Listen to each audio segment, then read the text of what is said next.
다시 한번 우리 경배받기 한번 주님 앞에 고백하며 나아갑니다. 나 경배하리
우리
하나님께서 오늘 우리에게 주신 말씀은 이사야 30장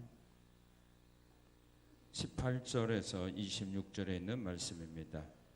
이사야 30장 18절에서 26절에 있는 말씀입니다. 그러나 여호와께서 기다리시나니 이는 너희에게 은혜를 베풀려 하심이요 일어나시리니 이는 너희를 긍휼히 여기려 하심이라. 대저 여호와는 정의의 하나님이시다. 그를 기다리는 자마다 복이 있도다. 시온에 거주하며 예루살렘에 거주하는 백성아, 너는 다시 통곡하지 아니할 것이라. 그가 내 부르짖는 소리로 말미암아 내게 은혜를 베푸시되 그가 들으실 때에 내게 응답하시리라. 주께서 너희에게 환난의 떡과 고생의 물을 주시나 내 스승은 다시 숨기지 아니하시리니 내 눈이 내 스승을 볼 것이며 너희가 오른쪽으로 치우치든지 왼쪽으로 치우치든지 내 뒤에서 말소리가 내 귀에 들려 이르기를 이것이 바른 길이니 너희는 이리로 가라 할 것이며 또 너희가 너희 조각한 우상에 입힌 은과 부어 만든 우상에 올린 금을 더럽게 하여 불결한 물결을 던짐같이 던지며 이르기를 나가라 하리라. 내가 땅에 뿌린 종자에 주께서 비를 주사 땅이 먹을 것을 내며 곡식이 풍성하고 기름지게 할 것이며 그날에 내 가축이 광활한 목장에서 먹을 것이요 밭가는 소와 어린 나귀도 키와 쇠스랑으로 까부르고 맛있게 한 먹이를 먹을 것이며 크게 살육하는 날 망대가 무너질 때 고산마다 줄령마다 그 뒤에 개울과 시냇물이 흐를 것이며 여호와께서 자기 백성의 상처를 싸매시며 그들의 맞은 자리를 고치시는 날에는 달빛은 햇빛 같겠고 햇빛은 7배가 되어 7날의 빛과 같으리라. 아멘.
아멘.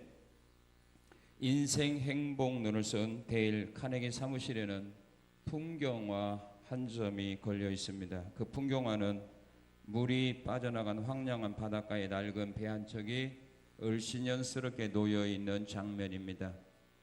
그런데 그 풍경화 밑에는 이런 글귀가 쓰여 있습니다. 반드시 언제가 온다. 반드시 언제가 온다? 밀물 때가 온다. 썰물이 있으면 바닷가에 안 살아도 몰라요?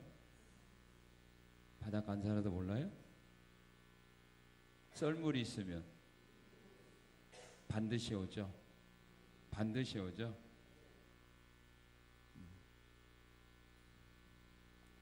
비록 지금은 절망스러운 때이지만 온갖 생명체들이 노래할 밀물이 밀려올 테니 썰물이라고 절망하지 말고 밀물이 온다는 소망을 가지고 살아가라는 뜻입니다.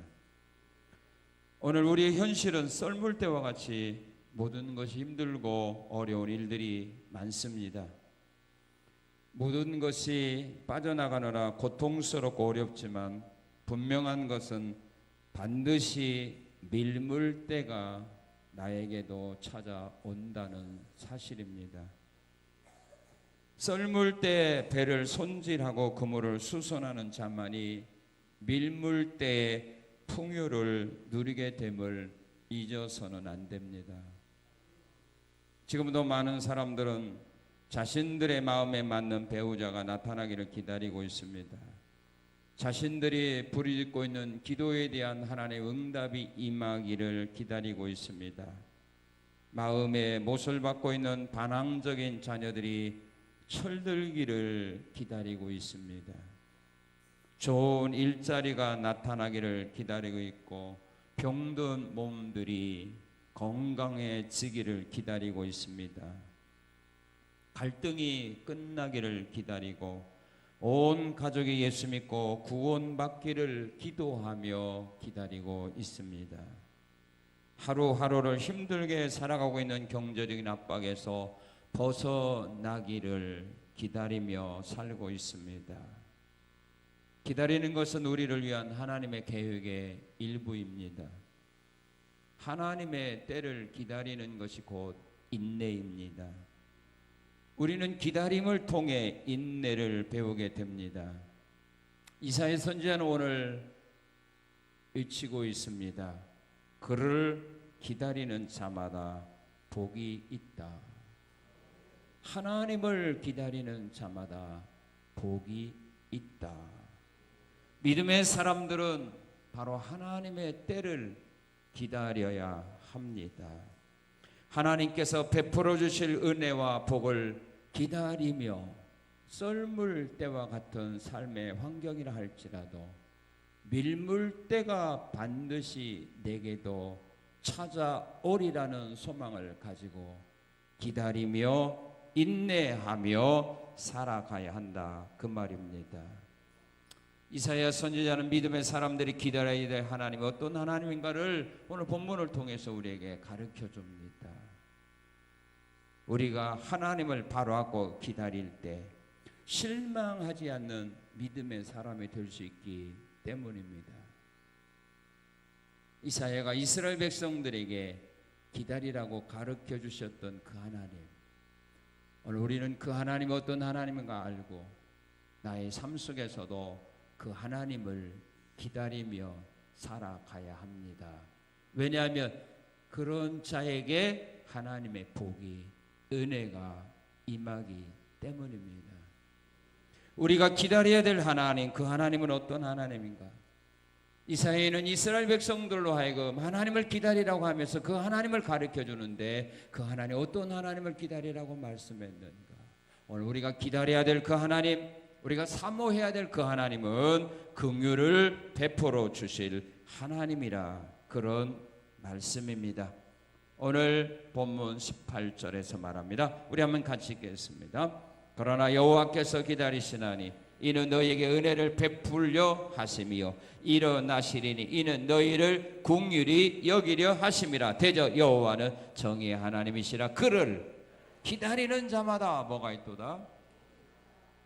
우리에게 긍휼을 베풀어 주실 그 하나님, 나에게 긍휼을 베풀어 주실 그 하나님, 그 하나님을 기다리는 자는 복이 있다.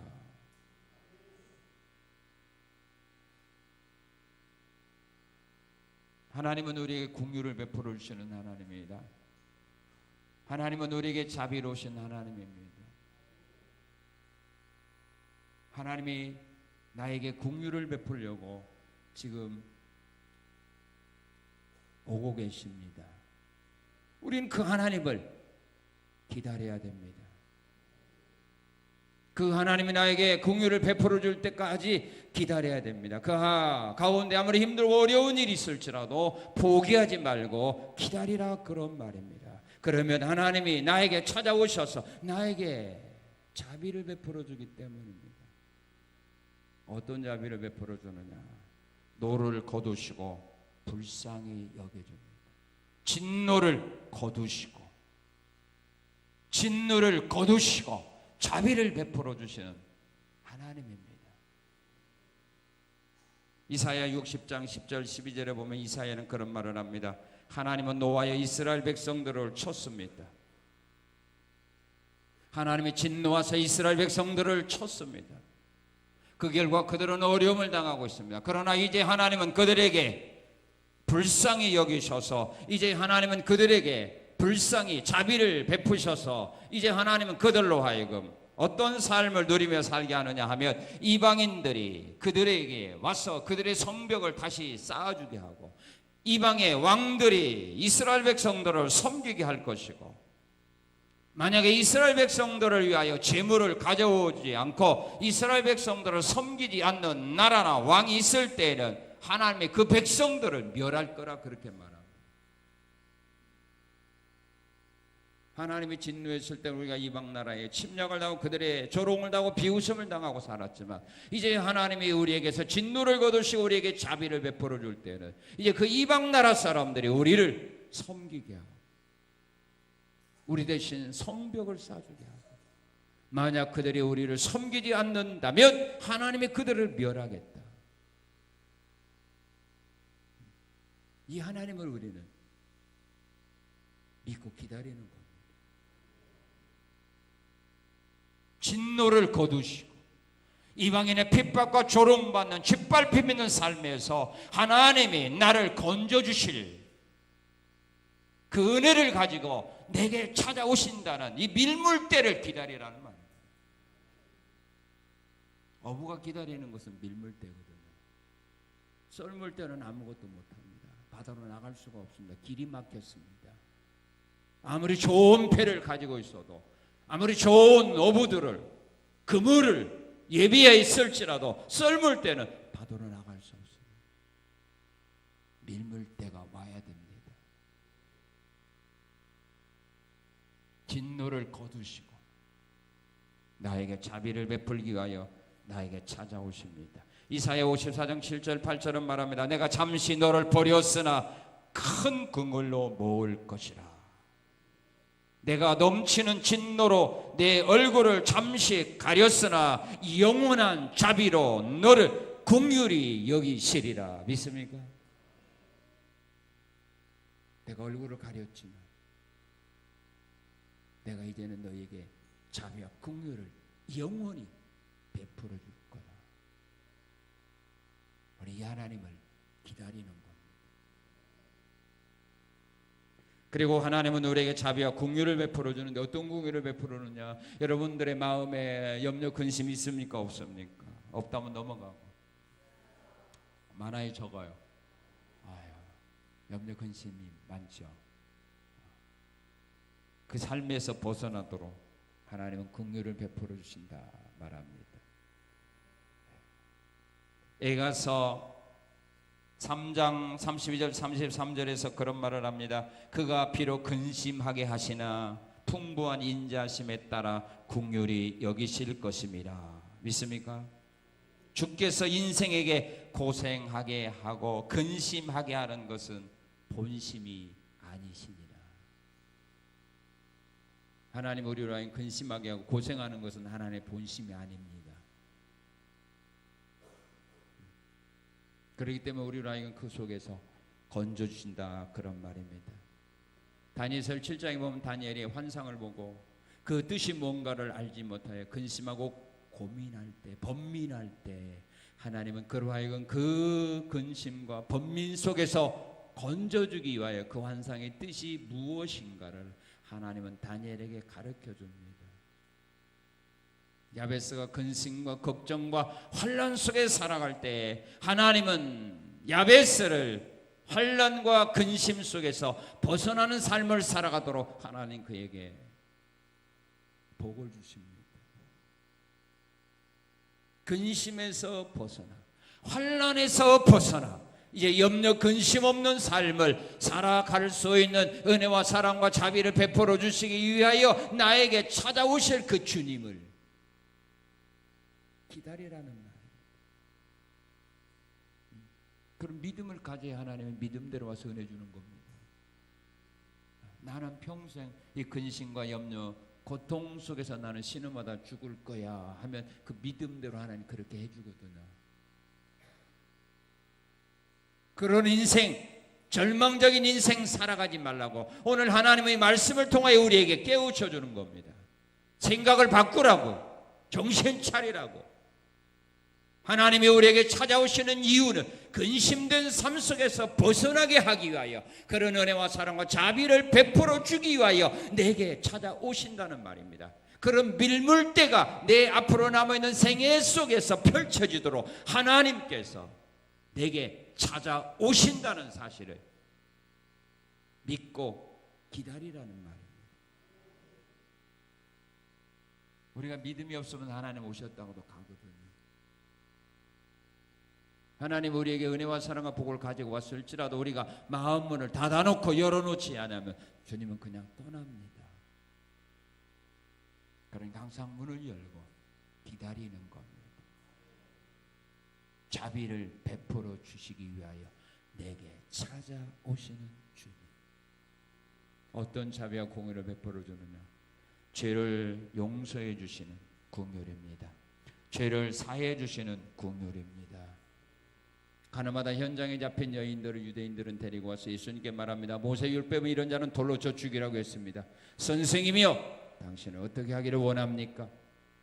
죄를 지은 저 여인 돌로 쳐 죽일까요? 율법대로 돌로 쳐 죽일까요? 어떻게 할까요? 라고 말할 때 주님은 말씀합니다. 죄 없는 자가 먼저 돌을 들어 쳐라. 그러면서 주님 그 여인에게 말합니다. 나는 너를 정죄하지 않는다. 나는 너를 정죄하지 않는다. 가서 다시는 이런 죄를 범하지 말고. 중풍병자를 데려왔을 때 주님은 그의 육신의 병을 치료하기 전에 먼저 그의 죄를 먼저 용서해 주셨습니다. 주님은 우리에게서 죄를 용서해 주시는 분입니다. 한 번 용서한 죄는 영원히 기억하지 않습니다. 우리 사람을 용서해 줬다고 하면서도 그 죄를 기억하고 살거든요. 그 사람만 보면 옛날 그 생각이 되살아나죠. 그러나 우리 하나님은 우리 한 번 죄를 용서해 주신 것은 기억하지 않는다라고 말합니다. 그리고 우리의 지은 죄를 주음 같을지라도 진음과 같을지라도 흰 눈처럼 양털처럼 깨끗하게 용서해 주신다 약속합니다.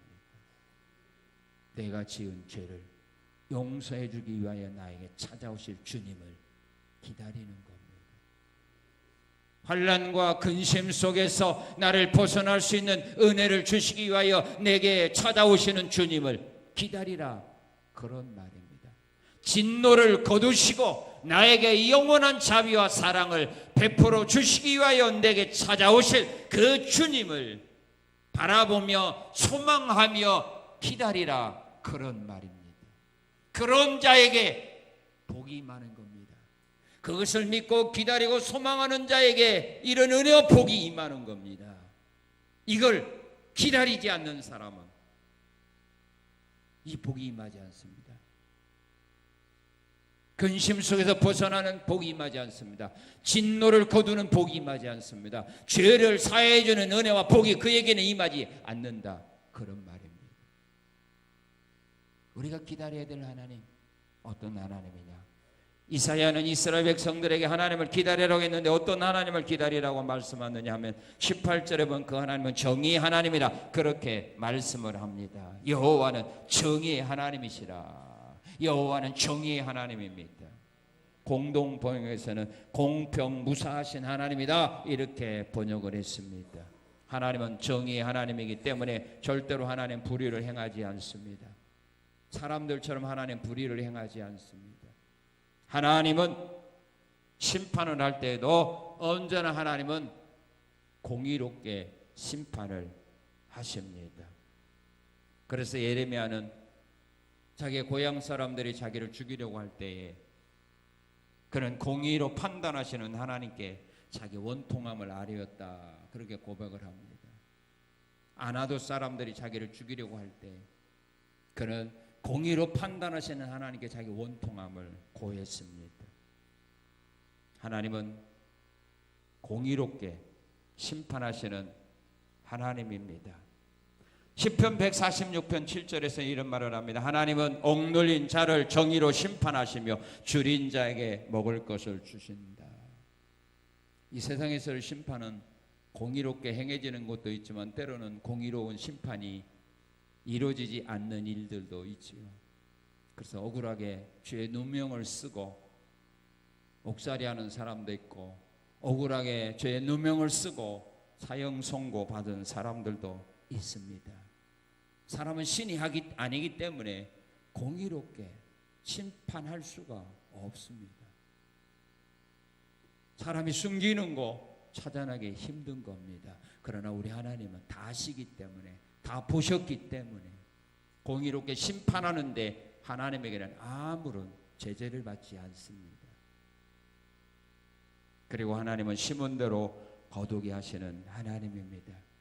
무엇으로 심든지 그대로 거둡니다. 적게 심은 자는 적게 거두게 하고 많이 심은 자는 많이 거두게 하는 것입니다. 사람들이 내가 심은 일에 대하여 사람들이 보상해 주지 아니해도 하나님은 은밀한 중에 보시고 다 갚아 주십니다. 마태복음 25장에 보면 양들과 같은 성도들에게 하나님 그들이 은밀하게 행했던 것들 주님은 다 기억하시고 상을 주셨고 자기만을 위하여 살아갔던 사람들에게는 그날에 아무것도 없었습니다. 심으면 믿음으로 심으면 주님의 이름으로 심으면 몇 배입니까? 최하가 몇 배입니까? 30배. 그 다음에 중간이 60배. 그 다음에 100배. 그 다음에 1000배. 신명기 1장에서 모세가 이스라엘 백성을 향하여 축복했죠. 천재보다 1000배나 더하기를 원한다. 이삭은 100배의 복을 받았어요. 100배. 하나님이 주시는 복은 제하가 30배, 60배, 100배, 1000배 그 이상도 줄 수 있죠. 심으면 줍니다. 심어야 됩니다. 심지 아니하면 아무것도 없습니다. 밭에 농부가 씨를 뿌린 거 나옵니다. 참외를 심으면 참외를 따먹게 되고 수박씨를 심으면 수박 따먹게 됩니다. 도마도 심으니까 도마도가 나오고요. 호박을 심으니까 호박이 나오고 오이를 심으니까 오이가 나오고 고추 심으니까 고추가 나오고 안 심은 건 안 나오더라고요. 밭에 가봐도.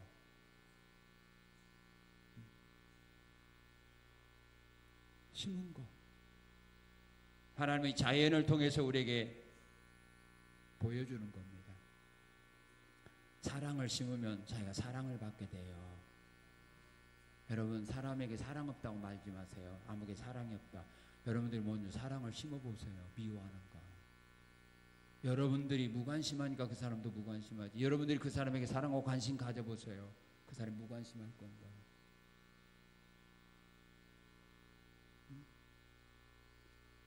그래서 주님은 말하는 겁니다. 네가 남에게 대접을 받고 싶거든 네가 먼저 대접해 보아라는 겁니다. 먼저 씨를 뿌려야 그 열매를 거둘 거 아닙니까? 그 사람에게서 사랑받기 원하면 여러분들이 먼저 그 사람을 사랑하고 그 사람을 존경해 보세요. 여러분 미워할 건가? 아닙니다. 사랑하게 되어 있습니다. 귀하게 여기게 되어 있는 겁니다. 여러분들이 그를 사랑하지 않고 미워하고 욕하고 다니니까 그 사람도 역시 여러분들을 관심 갖지 않는 것일 뿐입니다. 인간관계도 마찬가지고 하나님과 우리 관계도 마찬가지입니다. 주의 일을 열심히 하면 하나님의 사랑과 관심을 갖게 되어 있습니다. 직장에서 열심히 일하면, 다른 사람보다 더 열심히 일하면 이 사람이 그 사람에게 사랑과 관심 가질 수밖에 없는 겁니다. 안 하니까 싫어하지요.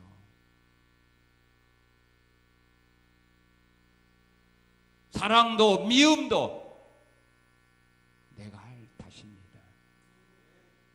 상대 욕하지 마세요. 하나님은 심는 대로 거두게 하시는 것입니다. 여러분들이 이 땅에서 예수 이름을 심으면, 믿음으로 심으면, 말씀에 의지하여 심으면 하나님은 분명히 그걸 거두도록 역사하십니다. 그래서 사람들이 여러분들이 심은 일에 대하여 사람들이 인정하지 않고 사람들이 상 주지 않는다 할지라도 실망하지 말라는 말입니다. 하나님이 오셔서 분명히 심은 대로 거두도록 역사하시기 때문에 그걸 믿고 일하라는 말입니다. 그 하나님 믿고 살아가라는 말입니다. 그리고 우리 하나님은 부르짖는 기도에 응답해 주시는 하나님입니다.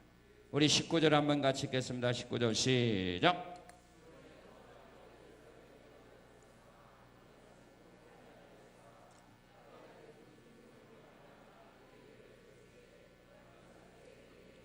예, 하나님 부르짖는 기도 응답합니다. 믿습니까?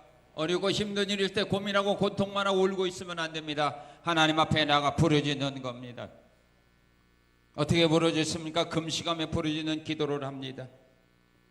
에스더서에 보면 이스라엘 백성들이 하만의 계교에 의하여 죽임을 당할 위기를 만나게 되자 도산석에 있는 수많은 유대인들이 다 베옷을 입고 제 가운데 앉아서 그들이 금식을 하며 하나님께 부르짖으며 기도합니다. 요나 선지자의 말씀을 듣고 40일이 지나게 되면 니느웨가 멸망당이라는 이 말을 듣고 왕과 모든 백성들이 금식을 하며 하나님 앞에 부르짖어 기도할 때 하나님은 그들의 기도를 들으사 니느웨 성을 멸망하지 않고 용서해 주었습니다. 주야로 부르짖는 겁니다. 밤낮 부르짖는 겁니다. 그리고 힘을 다하여 부르짖는 겁니다. 그래서 이사야 42장 10절 14절 그렇게 말합니다. 내가 해산하는 여인같이 부르짖으니 숨이 차서 심히 헐떡이다. 여러분들 해산할 때 고함친 것처럼 기도해봤냐 이거예요. 그렇게 하나님 앞에 문제를 가지고 그런 마음으로 그때 그렇게 하나님 앞에 부르짖어 봤나 이거예요. 해산할 때 그 고통을 참으면서 부르짖었던 것처럼 그런 마음을 가지고 하나님께 기도해 봤냐 이 말이에요. 아인할 때는 해도 기도할 때는 안 하죠. 그러니까 응답 없는 거죠. 그리고 이사야 59장 11절은 말합니다. 우리가 곰같이 부르짖으며 비둘같이 슬피운다. 곰같이 부르짖는다. 해산할 때 부르짖는 것과 같은 그런 마음을 가지고 하나님께 부르짖었다. 이런 기도에 대해서 하나님은 응답을 해 주십니다. 내 부르짖음에 응답하기 위하여 내게 찾아오시는 주님을 기다리라는 말입니다. 자, 여러분들 자녀에게 떡 주어봤죠? 한 번도 안 줬는데 지금까지 인색하네. 그럼 자기만 먹은 거야? 자녀에게 떡 주어봤죠? 무슨 떡 줘서? 꿀떡? 호박떡? 쑥떡? 감자떡? 그거 다 건강식이죠. 찰떡 줬죠. 시루떡 줘봤죠. 대답 안 하네. 그럼 물은 무슨 물 줬어요? 삼다수? 석수? 아리수? 정수기물? 줬죠? 그거 먹고 좋아하죠? 그것만 주니까 안 되는 거야. 우리 하나님은 우리에게 떡을 갖고 와요. 하나님은 우리에게 떡을 주는데 무슨 떡 주느냐? 오늘 부부들도 자녀들에게 이 떡을 줄 줄 알면 자녀들이 절대로 잘못된 길로 나가지 않습니다. 그런데 굴떡은 주기를 좋아하고 호박떡은 주는데 하나님이 우리에게 주시는 이 떡을 안 주거든요. 이 물을 안 주거든요.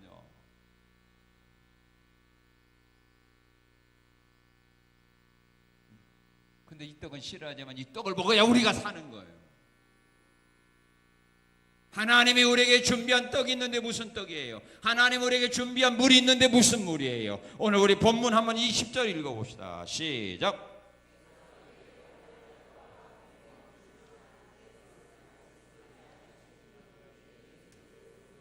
주께서 너희에게 무슨 떡 줘요? 무슨 물 줘요? 이 떡이 맛있을까? 맛없을까? 그러면 이 떡이 건강식일까? 건강을 해치는 떡일까? 그럼 건강식을 건강한 떡을 먹어야 돼요? 내 몸을 해치는 떡을 많이 먹어야 돼요? 하나님이 우리에게 무슨 떡 준다고요? 환난의 떡과 무슨 물? 이걸 먹을 줄 알아야 돼요. 이 떡을 안 주니까 사람이 사람답게 살지 못하는 겁니다.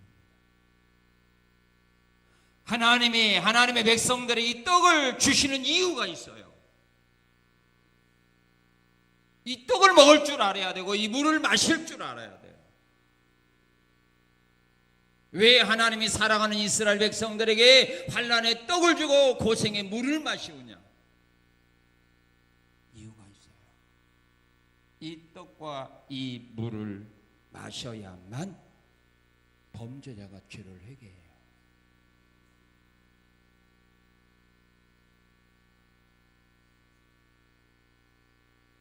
범죄자라 하면 죄를 회개하기 위해서 이 떡을 주는 거예요. 삼손이 나귀 덕배 하나로 블레셋 사람 1000명을 죽이고 목말라 죽어갑니다. 1000명을 죽이고 삼손은 말합니다. 내가 죽였다고. 승리의 영광을 자기가 도둑질해 먹었어요. 하나님의 성령이 이기게 하셨는데 자기가 이겼다고 그 영광 자기가 도둑질했어요. 그럴 때 목말라 죽어가는데도 하나님은 모른 척했어요.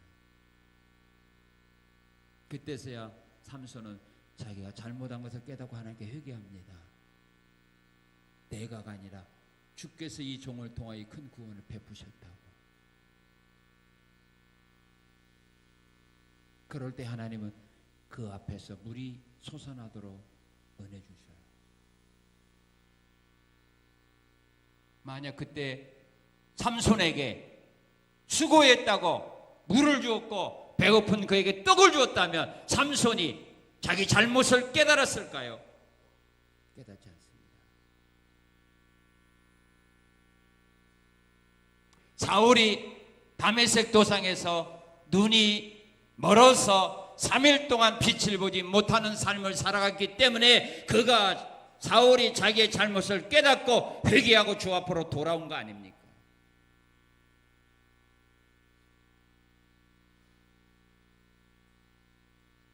당자가 자기 재산 소유를 가지고 나가서 성공했더라면 그가 아버지께로 돌아왔겠습니까? 내가 하늘과 내 아버지가 죄를 범했습니다. 이런 고백을 했겠습니까?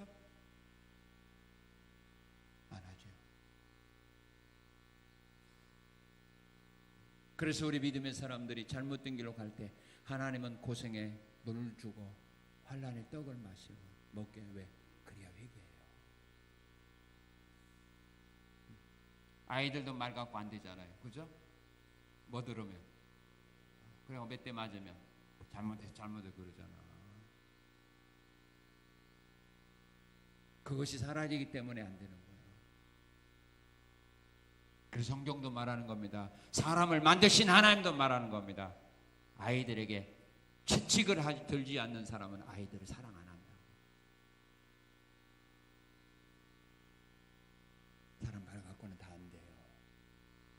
그래서 하나님도 말로 안 되니까 선지자를 통하여 말로 얼마나 많이 합니까? 안 되니까 하나님이 그들에게 이런 징계를 내리고 그 성전을 무너뜨리게 되고 이방 나라를 통하여 그들을 점령하게 하고 죽이게 하고 포로로 잡아가게 하잖아요. 그래야 그들이 자기의 잘못을 깨닫고 하나님께로 돌아오는 거예요. 그리고 교만한 자를 겸손한 사람으로 만들어주는 것은 이 환난의 떡과 고생의 물밖에 없어요.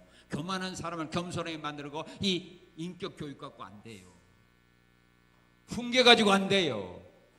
아파봐야 되고요. 실망해야 되고요. 권력을 잃어버리고 병들어버리고 재산을 잃어버리고 빚쟁이 되어보세요. 그래도 교만한 사람이 있는 거예요. 겸손해요. 사람 앞에 고개 들지도 못하고 사람 있는 곳 가지도 않아요. 도망 다녀요.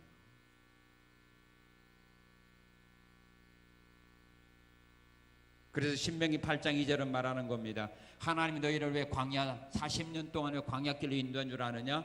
너희를 낮추기 위해서. 너희를 낮추기 위해서 광야길로 인도하셨다는 거예요. 므낫세 왕이 교만할 때에 그가 아수르 나라의 포로로 끌려가니까 그곳에 가서 겸손했거든요. 왕의 자리에 있을 때는 교만하고 하나님도 거역하고 하나님 원치 않는 일 행하다가 아수르 나라의 포로로 끌려가서는 겸손했거든요. 교만한 사람을 겸손하게 만드는 방법은 이거밖에 없는 거예요. 근데 교만한 사람은 계속 꿀떡 줘보세요. 더 교만해요. 그래서 환난의 떡을 하나님 주시는 거예요. 겸손하라고. 겸손을 은혜 주시거든요. 왜 환난의 떡이 필요하느냐? 하나님께로 돌아오게 하려고. 어려움 만나야 돌아와요. 자녀들도요, 나가서 잘 살아보세요. 부모 잊고 살다가 망해보세요. 갈 곳 없어 보세요. 누구한테 찾아와요? 과거에 싫어했던 부모님 찾아와요. 하나님 없어도 나 혼자 살겠다고 큰 소리 빵빵 쳤던 사람들, 세상에 나가서 모든 걸 잃어버리고 병들어 보세요. 그래서 하나님 찾게 되어 있어요. 돌아오게 하는 거예요. 그래서 이 떡이 필요한 거예요. 환난의 떡과 고생의 물이 필요해요. 이건 정말로 사랑하는 자에게 주는 거예요. 미워하는 자에게 이 떡 안 줘요. 이 물 안 줘요. 사랑하는 자에게, 기대하는 자녀들에게 이 떡과 이 물을 주는 겁니다. 그래서 히브리서 기자는 말하는 겁니다. 너희에게 징계가 없다면 너희는 버린 자식이요 너희는 사생자라.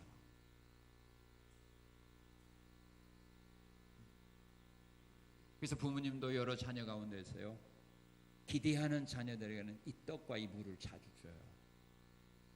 그런데 버린 자식들은 나 몰라라예요. 네 멋대로 살아가라고 해요. 관심 없어요. 하나님도 마찬가지입니다. 하나님이 기대하는 성도라면,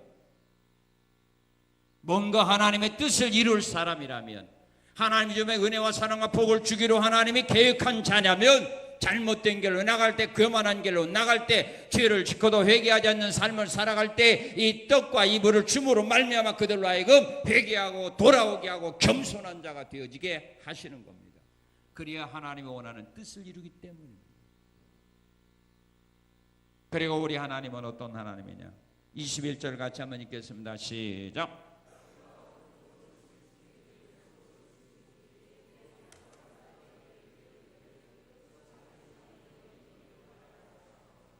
예, 하나님은 우리를 바른 길로 인도해 주시는 하나님입니다. 믿습니까? 우리가 잘못된 길로 가기 때문에 우리를 바른 길로 인도하기 위하여 하나님 우리에게 찾아오시는 것입니다. 우리를 바른 길로 인도하기 위하여 하나님은 초자연전 역사로 인도해 줍니다. 동방 박사들을 표를 통하여 인도해 주었습니다. 이스라엘 민족을 구름기둥 불기둥으로 인도해 주었습니다. 요나 선지자를 물고기를 통하여 그를 인도하여 니느웨 성에 가도록 했습니다. 초자연적 역사를 통하여 하나님 우리가 바른 길로 가도록 인도해 줍니다. 그리고 성령을 통하여 우리를 인도해 줍니다. 사도 바울로 하여금 성령을 통하여 빌립보로 가게 했고, 구스 네시를 만나도록 성령이 빌립을 통하여 광야로 나가 구스 네시를 만나게 합니다. 베드로 사도를 성령이 인도하사 고넬료를 만나게 합니다. 사도 바울과 바나바를 선교사로 파송하도록 인도해 줍니다. 우리로 하여금 바른 길을 가도록 성령이 인도해 주시고 또 말씀으로 우리를 인도해 주십니다. 하나님의 말씀으로 내가 해야 될 일들 가르쳐 줍니다. 내가 나가야 될 길을 제시해 줍니다. 해서는 안 될 일들 말씀을 통하여 우리에게 가르쳐 줍니다. 다윗이 성전을 건축하려고 할 때 하나님은 나단 선지자를 통하여 말씀합니다. 너는 피를 많이 흘린 군인에게 안 된다. 네 아들을 통하여 지켜야 하겠다. 말씀으로 우리를 인도해 줍니다. 예루살렘 교회는 사도의 가르침을 받아 그대로 순종할 때 그 교회가 하나님의 은혜와 사랑과 복받는 교회가 된 것입니다. 하나님의 은혜와 사랑과 복은 말씀을 따라 순종하며 나갈 때 임하게 됩니다. 자, 그렇다면 하나님을 기다리는 자들에게는 뭐가 있다고 말했어요? 다 잊어먹었어? 자, 하나님을 기다리는 사람은 뭐가 있다고 말했어요? 복이 있다. 믿습니까? 우리가 기다려 하나님 공의를 베풀어 주시는 하나님, 정의의 하나님, 우리의 부르짖는 기도에 대해 응답해 주시는 하나님, 우리에게 꿀떡과 꿀물을 가지고 오시는 하나님. 여러분들 꿀떡 꿀물 좋아하죠? 그죠? 이거보다 우리를 살리는 것은 환난의 떡과 고생의 물이에요. 이거 먹어야 희망이 있어요. 우리가 바른 사람 돼요. 위에 있는 사람은 밑에 있는 사람 이걸 줄 알아야 돼요. 그래야 그들이 바른 자가 돼요. 자꾸 꿀물 꿀떡만 주니까 안 돼요. 이게 버릇 없어요. 할머니 할아버지는 손자 손녀들은 자꾸 꿀떡과 꿀물만 주잖아. 그죠? 그러니까 할머니 할아버지 갔다 오면 애들이 버릇이 좋아져요? 좀 나빠져요? 아시네. 왜요? 할머니 할아버지는 꿀떡만 주거든. 꿀물만 주거든. 잘못해서 괜찮아 그러거든. 그리고 우리 바른 길로 인도하시. 이 하나님을 기다리는 자에게 하나님의 찾아와 복을 주는, 어떤 복을 주느냐 하면 이 복을 줍니다. 우리 22절 읽겠습니다. 22절 시작.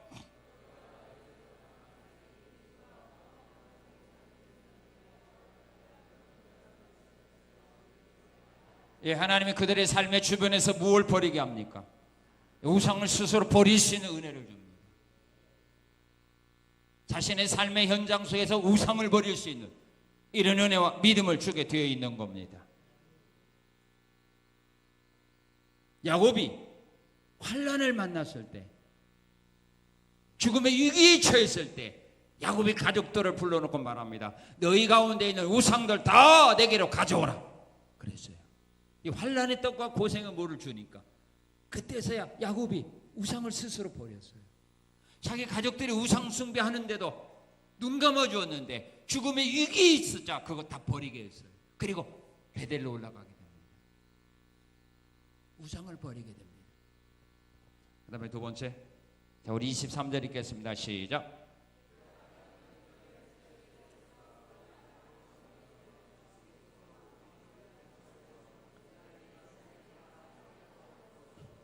예, 하는 일이 잘 되는 복입니다. 믿습니까? 어떻게 잘 되느냐면 땅에 씨를 뿌리게 되면 하나님이 곡식 비를 주어서 곡식이 풍성하게 합니다. 믿습니까? 땅에 씨를 뿌리면 비를 주어서 곡식이 풍성하게 합니다. 시편 65편 10절에는 그런 말씀이 있습니다. 땅을 단비로 부드럽게 하고 싹을 뿌리면은 복을 준다고 말했습니다. 이사야 55장 10절에 보면 하나님이 싹이 나게 한다고 했습니다. 우리는 씨를 뿌릴 수는 있지만 그 씨에서 싹이 나게 하는 건 우리 사람이 못합니다. 사람이 못합니다. 그건 하나님이 하시는 겁니다. 그래서 우리가 씨를 뿌리면 하나님이 땅을 비를 주어서 부드럽게 하고 씨를 뿌리면 씨에서 싹이 나게 해줍니다.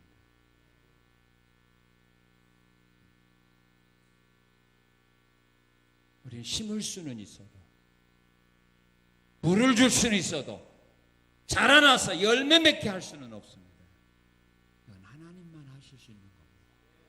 만약에 사람들이 심은 거에 대해서 자라나 열매 맺는 그런 기술이, 그런 능력이 사람에게 있다고 하면 실패할 사람 하나도 없습니다. 가게 문 열고 회사 차려서 망할 사람 한 사람도 없습니다. 그건 하나님이 하시는 겁니다. 하나님을 기다리는 이런 복을 주셔요. 씨를 뿌리면 자라나게 해주겠다. 그리고 가축이 광야란 목장에서 먹게 하겠다.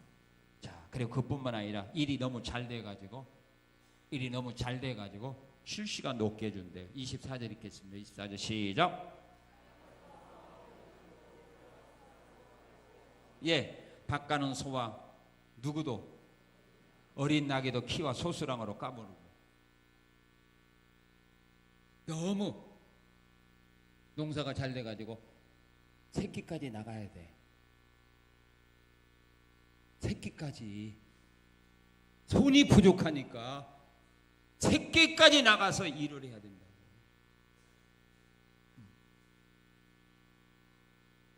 일이 잘 되어서 쉴 시간이 없는 거야. 노는 사람이 없다 이 말입니다. 어린 아이들까지 현장으로 나가서 일을 해야 되는 거예요. 이런 복을 준다 이 말이에요. 그 다음에 하나님 어떤 복을 주냐. 실패 뒤에 좋은 일이 일어납니다. 우리 26절 읽어봅시다. 26절 자, 25절 시작.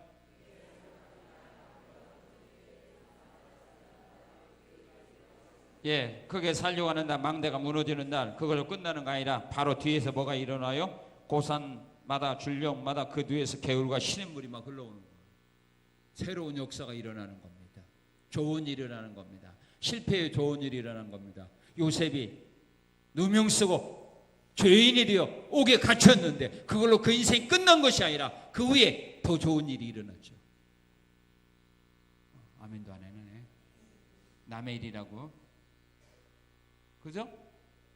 더 좋은 일이 일어났죠. 다니엘이 포로가 되어 바벨론 나라에 끌려갔기 때문에 더 좋은 일이 일어났죠. 그가 포로가 되지 않았더라면 그 어떻게 바벨론 나라의 총리가 됩니까? 꿈도 못 꾸죠. 요셉이 노예가 되지 않고 죄수가 되지 않았다면 그가 가나안 땅에 사는 그가 어떻게 애굽 나라의 총리가 됩니까? 꿈도 못 꾸죠. 실패 뒤에 좋은 일이 일어나도록 하나님이 역사하고 있음을 믿으시라고 봐요.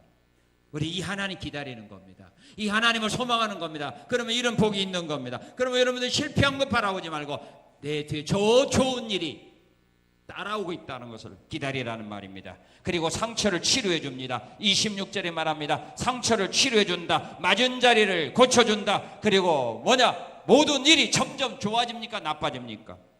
자, 26절 우리 한번 같이 읽겠습니다. 시작.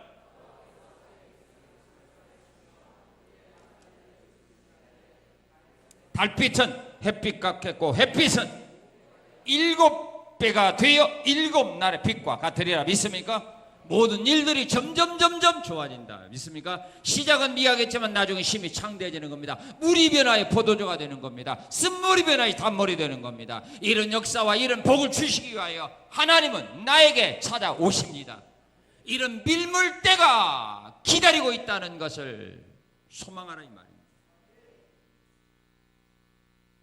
모든 것이 썰물처럼 내 삶 속에서 떠나간 것 바라보지 말고 이 모든 은혜와 사랑과 복을 가지고 하나님이 밀물처럼 내게 찾아오시는 이 하나님을 기다리라는 말입니다. 이 하나님을 앙망하라는 말입니다. 이 하나님을 믿고 의지하며 나가라는 말입니다. 이런 자에게 하나님은 이런 아름다운 역사 복이 임하도록 은혜 주십니다. 하나님을 기다리는 여러분들의 삶 속에 오늘 하나님을 기다리는 자에게 약속하신 이 복이 여러분의 것이 되시고 여러분이 이 복을 누리며 살아가는 은혜가 있으시기를 주님의 이름으로 축원합니다. 할렐루야. 하나님 감사합니다. 은혜 주셔서 감사합니다. 하나님을 기다리는